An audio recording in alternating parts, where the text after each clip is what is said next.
colocar uma horta, vamos tratar do local, vamos realizar a manutenção do local. Tomate, ó, você quer colher tomate? É só facilidade. Tá aqui o tomate. Esse trabalho, a horta, aqui dentro da escola, tem trazido muitos benefícios. É prazeroso você plantar, ver um chuchu bonito no pé.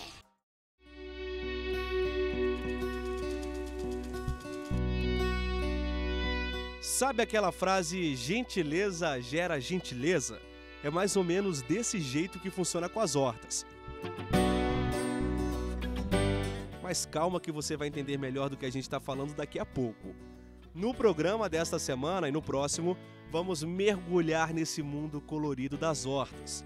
Tem comunitárias, individuais, em casas, apartamentos e em lugares inusitados que certamente você nunca imaginou. Tá preparado?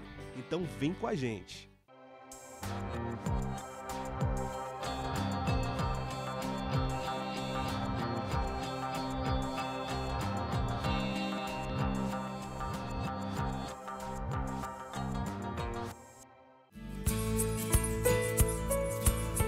Uma coisa que nós brasileiros não podemos reclamar é de falta de área verde.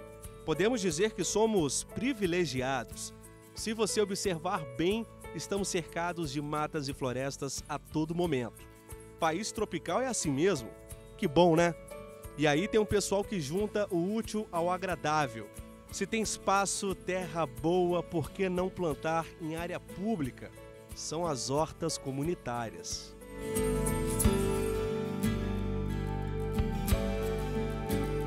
O Estatuto da Cidade, que é uma lei federal, quando fala que a ideia de cidade sustentável, de ocupação da urbe é um dos objetivos, quer dizer também, de uma forma implícita, essa humanização da cidade, essa arborização da cidade e essa participação comunitária, no sentido de construir recantos, plantar hortas, plantar jardins. A advogada diz que não existe uma legislação federal que trate diretamente de hortas. As leis são locais. É um assunto tão local, é um assunto tão municipal, por assim dizer, que é muito difícil você homogeneizar numa legislação federal a ideia de horta no Amapá ou no Rio Grande do Sul, por exemplo. Muito embora possa ser uma iniciativa de cada um desses estados. Nossa equipe de reportagem foi conhecer uma dessas hortas no Sudoeste, bairro Nobre de Brasília. Os moradores daqui estão de parabéns. Dá só uma olhada na horta comunitária que eles fizeram às margens de um parque. É de fazer inveja, né?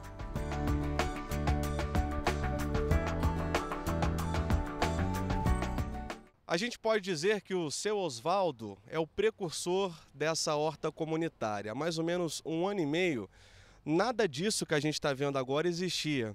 Na verdade, era um mato alto. E aí teve um dia que ele estava passando por aqui, por acaso, se deparou com um pé de tomate, né, seu Osvaldo? Naquele momento, o que passou na sua cabeça? Era um matagal que tinha aí naquela parte mais íngreme e eu não me incomodava ver aquele mato alto e cheio, e na maioria das vezes as pessoas jogavam uma garrafa PET, jogava o lixo, né? Então eu comecei a limpar, capinar e percebi lá um pezinho de tomate. E este pé de tomate acabou sendo assim o início da ideia de se plantar aqui algo nesse sentido. E até hoje a gente pode ver mais uma série de coisas além de um pé de tomate.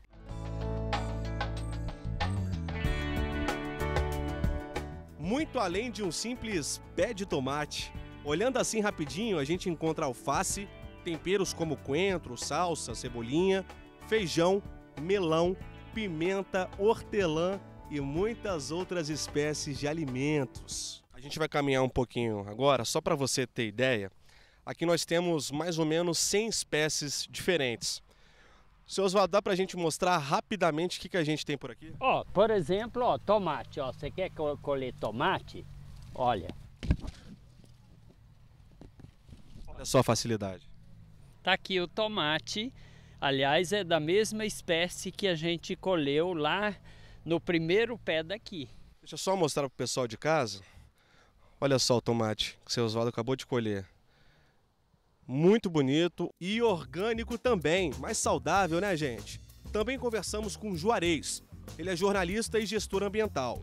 Toda semana ministra uma oficina para os moradores. Ensina tudo, o passo a passo. Desde como preparar um adubo orgânico em casa mesmo, sem sem ter a dependência de comprar numa loja, até o momento da colheita. Então a nossa oficina ela passa por todas essas fases, desde o preparo desde a escolha do local, preparo do solo, o plantio, o cultivo, as técnicas de cultivo, o cuidado que você tem que ter com as plantas e até o momento de colher. Lembra da frase que nós falamos no começo do programa? Gentileza gera gentileza? Escuta só essa história. Ontem à noite eu estava preparando aqueles canteiros, aí veio uma moça e falou, eu estava em casa, queria tomar um chá, não tinha, eu vim buscar. Ela colheu aqui ontem à noite. Agora a frase fez mais sentido para você de casa, né? As hortas são acolhedoras, todo mundo é bem-vindo. Quem quiser é só chegar, não tem mistério. Aliás, você sabia que a horta pode ser também um excelente lugar para fazer amizades? Um dia desse, uma senhora disse assim, eu tinha 7 anos já que moro aqui no Sudoeste e eu não conseguia fazer amizade. A horta proporcionou e hoje eu sou uma pessoa mais feliz. Ela vem aqui, ajuda a plantar, conversa. Dona Noêmia marca ponto por aqui quase todos os dias. É uma terapia para ela. Toda quarta-feira eu venho regar a horta. Para mim é um prazer, não é um dever. Conviver com as plantas, com as hortaliças e fazer com que eu receba a vida delas e dê a minha vida a elas também. Agora, o que será que dizem as leis? Será que é simplesmente chegar e plantar? Não, o que acontece? Você vai procurar o órgão ambiental daquele município ou o órgão urbanístico para que eles autorizem, através de concessão, de licença administrativa, que você o faça, tá? Porque justamente pelo fato de pertencer a todos, né? Você não pode ocupar um banco de praça porque é um banco de praça. A mesma coisa se dá em relação às hortas, mas é uma iniciativa tão bem-vinda e nos remete tanto à infância, vamos dizer assim, do interior, do contato com a natureza, da alimentação orgânica, que é extremamente importante. A gente percebe que se perdeu um pouco ao longo do tempo em razão da produção em larga escala, que em geral as pessoas elas têm esse cuidado de pedir autorização, de plantar e de inclusive incentivar que haja uma colheita.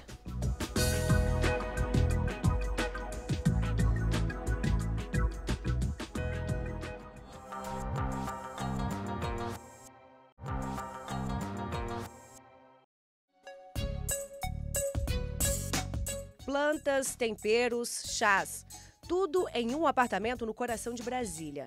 Quem mora aqui é a jornalista Beth, mas nem sempre foi assim. Há pouco mais de 2 anos mudou de endereço. Na escolha da nova casa, Beth decidiu que iria ter uma horta. Por isso, a preferência por varandas, o que não tinha antes. Começou aos poucos. Primeiro, um pé de boldo. Depois, pimentas, manjericão e até tomate cereja. Ela aprendeu o básico sobre plantio, trocando informações com os amigos. Quando eu mudei para cá e vi essa varanda, eu falei, aqui é tudo que eu queria, né? Aqui minhas plantinhas vão bem. Aí um amigo, também jornalista, veio aqui e falou, por que você não faz uma horta? Eu falei, horta? Eu falei, já tenho, meus temperinhos. Ele, não, por que você não planta mais? Eu falei, bela ideia. Aí eu saí, comprei as jardineirinhas, tal, não sei o quê, comprei sementinha e comecei a tentar fazer a horta. Aí vai indo. Às vezes dá muito bem, às vezes morre. Aí eu aprendo quando morre, mas eu nunca tive uma orientação assim profissional. Beth tem o maior orgulho da horta e planta as hortaliças que consome. Tudo fresco, sem agrotóxicos. Uma delícia. Tomate eu já plantei, já colhi, já comi. Aqui mesmo. Ele dá muito rápido e tal, e ficou muito bonitinho. E moranguinho, há muito tempo que eu quero voltar a plantar, porque a primeira coisa que eu plantei na vida foi morango num canteirinho que eu tinha 6 anos de idade e o meu avô destinou para eu plantar meus moranguinhos. Mesmo com toda a boa vontade, a jornalista percebeu que o manjericão estava com pragas e a cebolinha não está crescendo. Eu não sei como fazer, ou para recuperá-lo, ou para fazer muda. Então, esse é um problema que eu estou tentando descobrir como é que faz, porque eu nunca achei. Quando eu compro semente, eu acho cebolinha por aí, daquela miudinha, tal, dessa maravilhosa e tal, eu queria preservar e não sei como. A dona Beth tem cometido alguns erros que são comuns e por isso a gente trouxe uma especialista em hortas para apontar os erros e agora os possíveis acertos para a dona Beth otimizar melhor o espaço. Laís, a gente estava conversando a respeito do manjericão. O que tem acontecido? Qual que é o erro da dona Beth? Como que ela pode acertar, né, para o plantio desse manjericão? O que a gente pode observar aqui do manjericão dela é que ele foi plantado e ele precisa de um espaço maior. Na verdade, o local que ele está não está ideal para ele, né, para a raiz dele, para o crescimento correto da raiz dele. Para o manjericão, esse vasinho não está ideal porque o comprimento aqui, a profundidade para a raiz não é a quantidade suficiente para ele. No caso, tinha que ser maior? No mínimo de 15 centímetros aqui, num vaso com a profundidade de 15 centímetros, né? Outro ponto muito importante que a gente pode observar é sobre a umidade da terra, né? A umidade do solo dela aqui está com excessivo de água. Então, por quê? Por quê? Porque não foi feita a drenagem desse recipiente aqui no fundo, né? A gente percebe que não tem furos para a drenagem da água, a saída da água. Então, essa água se acumula.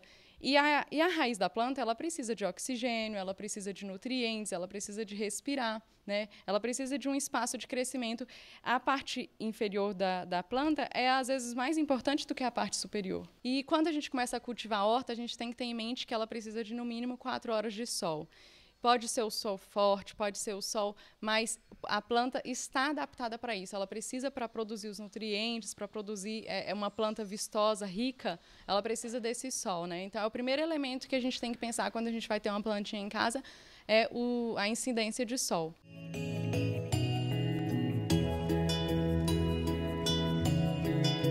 Aqui tem amor, e muito amor, não é, Jean?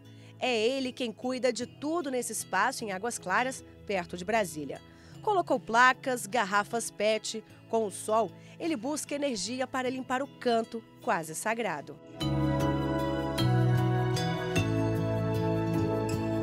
Dois anos de trabalho comunitário e muito trabalho.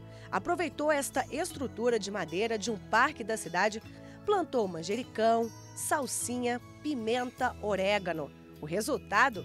Prosperou uma iniciativa para lá de saudável. O intuito, primeiramente, era da gente aproveitar o espaço público de uma forma mais organizada. E aí a gente teve a ideia de fazer essa horta, trazer um pouquinho mais de sombra aqui para a praça, né? E aí foi surgindo as ideias de hortas, as ideias de do yourself, né? Que é o faça você mesmo. E a gente começou a plantar essa sementinha dentro da cidade. Jean mostrou aos moradores como o espaço deve ser utilizado. Ensinou sobre plantio, limpeza e iluminação. Pois é, você deve estar pensando que o jovem trabalha com isso todos os dias, né? Na verdade, o recepcionista de um shopping center aprendeu tudo para dividir com os vizinhos. A gente analisou, viu que o local estava um pouco abandonado e pensamos, como que a gente pode reverter esse quadro? E aí vamos colocar uma horta, vamos tratar do local, vamos realizar a manutenção do local. E o que eu gosto de dizer como manutenção não é só revitalizar, é cuidar, é instruir as pessoas para que tenham um bom convívio aqui no local e poder usufruir da melhor forma. Gratificante e que todos podem participar. Convido a todos para poder vir, conhecer, participar, quem tiver interesse, trazer sua garrafinha PET. A gente mesmo faz oficinas aqui de garrafas PETs para as crianças, para os jovens que participam do nosso projeto. Bem perto desta horta, mais uma iniciativa daquelas que nos enchem de esperança. Fica em um lar de velhinhos, onde moram cerca de 100 idosos. Há pouco mais de 2 anos, a equipe médica decidiu construir uma horta. A ideia inicial seria incentivar as habilidades motoras e retardar a demência.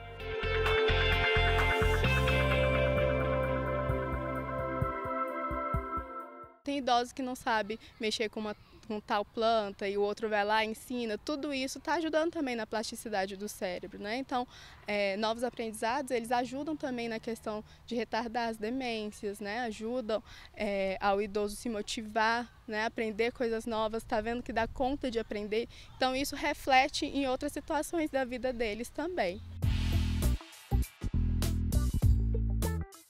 A Dona Maria é um bom exemplo. Olha ela aí, cheia de energia. De um lado para o outro na horta. Abaixa, rega as plantas.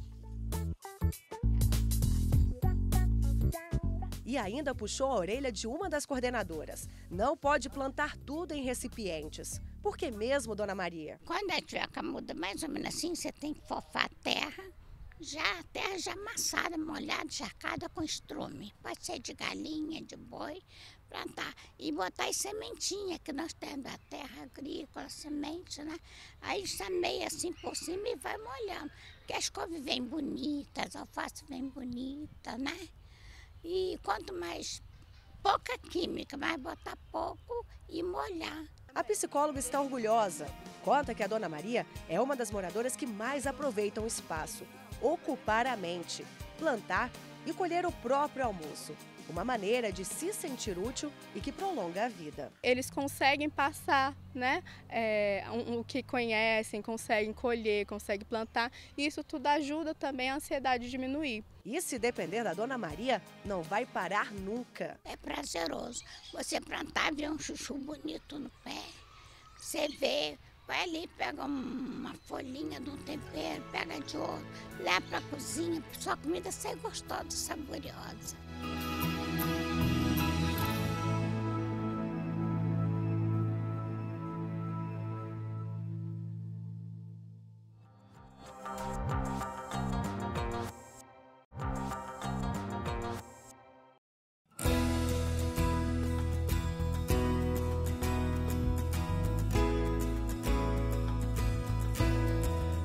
O programa Meio Ambiente por Inteiro visitou uma escola para crianças e adolescentes especiais no Distrito Federal. O melhor material de ensino está aqui, na natureza, na horta e no pomar. Mas qual o papel de uma horta dentro de uma escola como essa? A gente tem observado que esse trabalho, a horta, aqui dentro da escola, tem trazido muitos benefícios. Um deles é a questão emocional das crianças, elas se acalmam quando estão nesse ambiente aqui, né, do verde. Além disso, a gente tem observado questões motoras, né? As crianças com manuseio dos objetos que fazem, executam a plantação, plantam, os nossos produtos aqui vegetais, eles começam a ter uma melhora na motricidade.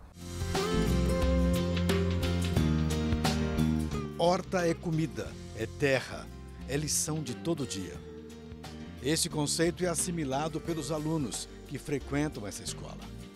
Eles recebem aulas regulares em salas e na horta. É uma viagem diária no mundo real, onde a nossa comida é plantada e colhida. A horta fica nesse espaço. Olha só o tamanho dessa cebolinha. O adubo aqui é natural, viu? Orgânico.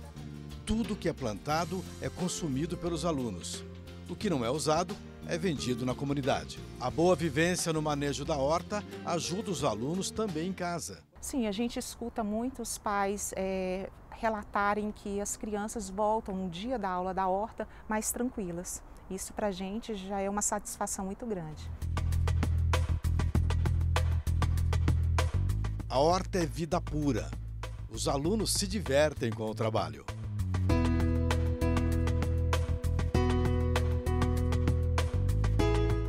Construir uma passarela como essa para crianças que estão começando a andar exige ferramentas de corte, como um simples facão ou outras mais afiadas.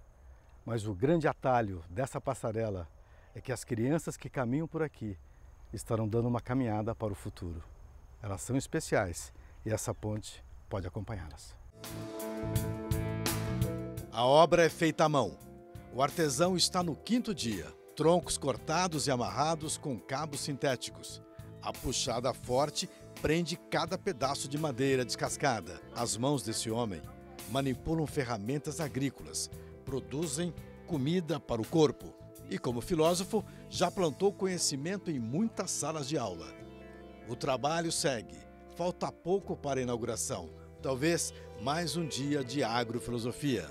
Mas quem deve mesmo usar essa passarela, professor? Aqui nós temos, né, em primeiro lugar, os meninos da precoce. Então nós temos crianças da precoce que entram na escola com alguns meses, né, a partir dos 6 meses e ficam até os 4 anos. Né? Então esses são os primeiros que virão, alguns já vieram aqui, choraram quando foi para sair. Cearense, o professor Francisco deixou a rede pública de ensino para adotar uma nova forma de estudar e refletir aqui, nesse pomar da Escola para Crianças Especiais. Os livros lidos estão na cabeça, mas os melhores capítulos da vida estão aqui, onde ele passa até 12 horas por dia. É uma longa caminhada de ternura e realização pessoal. A gente percebe um impacto em todo mundo que vem.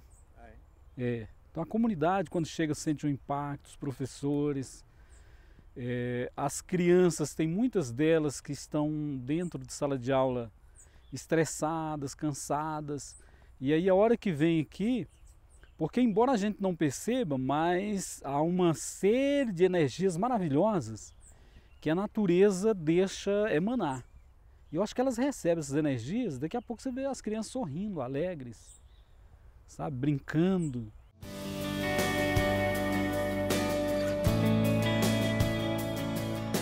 Alunos de várias idades se integram nesta atividade sob o comando do professor. Os canteiros são cuidados como obras de arte da própria natureza. As plantas recebem os últimos raios de sol do dia. Ferramenta na mão, essa aluna vai manipular a terra dessa horta suspensa. O sorriso é inevitável em mais um momento de contato. Aqui, ó. É repolho. Fica aqui que eu vou... Olha só, tirando os matinhos. O lugar é um paraíso. São 40 mil metros quadrados de terreno. 6 mil totalmente cultivados. As abelhas operárias também fazem a sua parte, sem agrotóxicos. Aliás, tudo aqui é orgânico. A gente traz uns tapetinhos, põe, todo mundo senta. E aí, primeiro faz uma filosofada com os professores, né, para inserir nesse ambiente sagrado aqui. Tem uma professora da manhã que diz que aqui é a floresta mágica. Utiliza o termo, né, floresta mágica, né? Então a gente senta ali embaixo, vai descascando cana, colocando as criançadas, né, e filosofando com os outros, com os professores, né? Tem de tudo um pouco. Mamão, batata doce, tomate, cana e muito pensamento. Quando você fala, me pergunta, né, que relação tem entre a natureza aqui, né, a agricultura aqui e a filosofia, então a gente vai ver esses filósofos, que todos eram filósofos extraordinários, né, estavam extremamente ligados à natureza e à vida. E eram felizes. Isso passa para todo mundo, contagia todo mundo.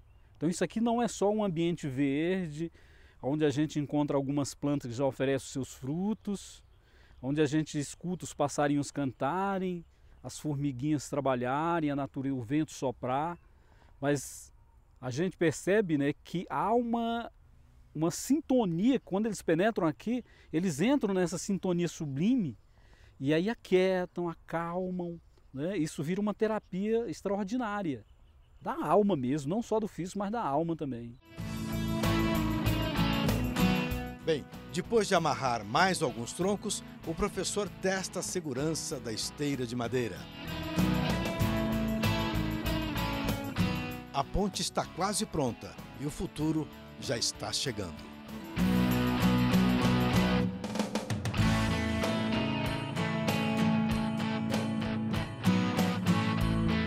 E o programa Meio Ambiente por Inteiro fica por aqui. Na semana que vem, vamos falar de hortas na água.